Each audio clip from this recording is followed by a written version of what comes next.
Come in, Houston, we have a problem. So recently, I had quite a hard fall, and the chassis broke at the point behind these little pieces of aluminium that I have super glued to the chassis. Now, it's the bit that's designed to hold the panhard. It gives you this chassis rail.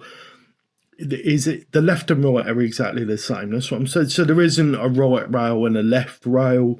It's just one rail. So of course that means that the right also has this weak spot where the panhard mount would be if it was the other side. Gladys fell from about 4 feet straight onto this, so it didn't break easily. It was like a justifiable break, but this is a weak spot that I've seen come up quite a bit.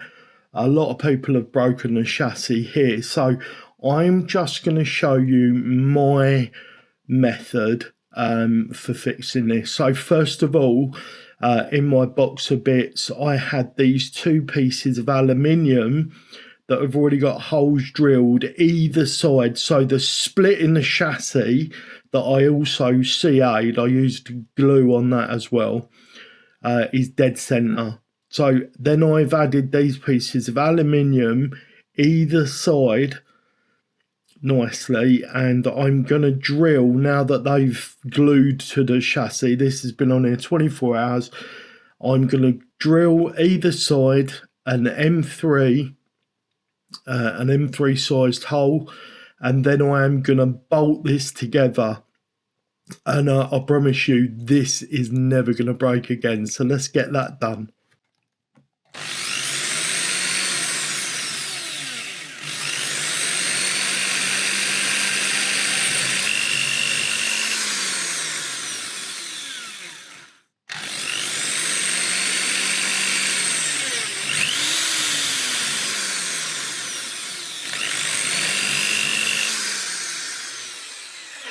So this one did push off while I was drilling it, but that's not going to be a problem.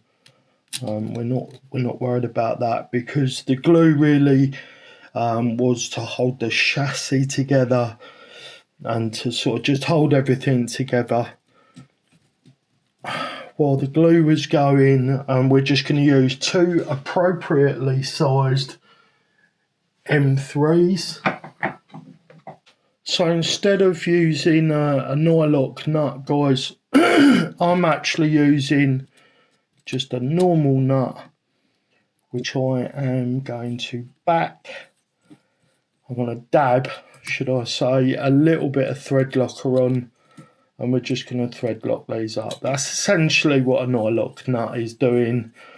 It's giving you that thread lock sort of deal.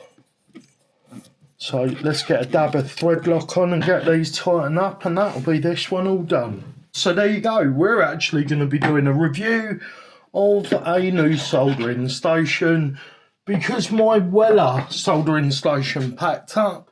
If you're interested in that, let's turn Gladys round. Look at all that wire in there. Now she's a lot lighter than she was, but there is a ton of excess cable. We're going to take our soldering setup and we're going to sort that out. So if you're interested in that video, I'll see you over there. Remember, no matter the question, love is always the answer. Bye for now.